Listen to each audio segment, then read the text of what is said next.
pourquoi étudier des poteries pour parler d'histoire du peuplement? Eh bien, sur la plupart des sites archéologiques africains, depuis 6 à 12 000 ans selon les régions, on va retrouver une abondance de tessons de céramique, c'est-à-dire des fragments de récipients en terre cuite. Or, ces récipients montrent une grande diversité dans leur technique de façonnage, dans leur morphologie, dans leur décoration ou même dans leur fonction. En plus, ils se conservent bien, contrairement aux récipients faits à l'aide de matériaux organiques qui sont périssables, comme les paniers ou les outres en peau d'animaux. Alors, pour toutes ces raisons, les poteries constituent des témoins privilégiés des modes de vie du passé.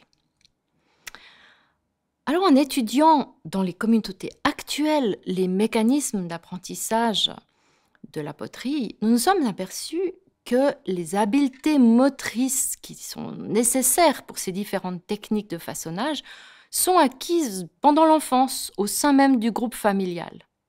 Alors aujourd'hui, en Afrique subsaharienne, ce sont surtout des femmes qui sont responsables de l'artisanat de la céramique. Donc quand elles se marient, elles rejoignent la maisonnée de leur mari, le plus souvent dans un autre village, et donc elles exportent leur technique avec elles. Mais les mariages sont préférentiellement organisés avec des partenaires du même groupe ethnolinguistique. Donc, ceci explique la très bonne corrélation globale qu'on va observer entre, d'une part, les techniques de façonnage des céramiques et, d'autre part, les groupes ethnolinguistiques. Ceci n'empêche pas, bien sûr, de cas en cas, des échanges ou des emprunts techniques entre différents groupes d'artisans. Si on revient à nos poteries archéologiques, eh bien, il est possible de reconnaître des techniques de façonnage par différentes méthodes sur les céramiques. On peut utiliser la radiographie ou l'observation de la mince, par exemple, mais on peut tout simplement observer attentivement les surfaces externes et internes des récipients et voir des traces laissées par les outils utilisés lors du façonnage ou par les supports.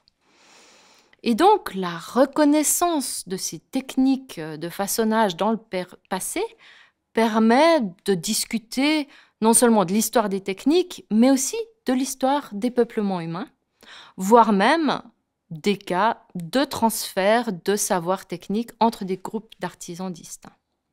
C'est donc dans ce contexte de réflexion que nous avons pu proposer un scénario d'histoire du peuplement pour les 3 derniers millénaires en Afrique de l'Ouest, dans la boucle du Niger, en croisant des données historiques avec des données ethnographiques et archéologiques portant sur les poteries.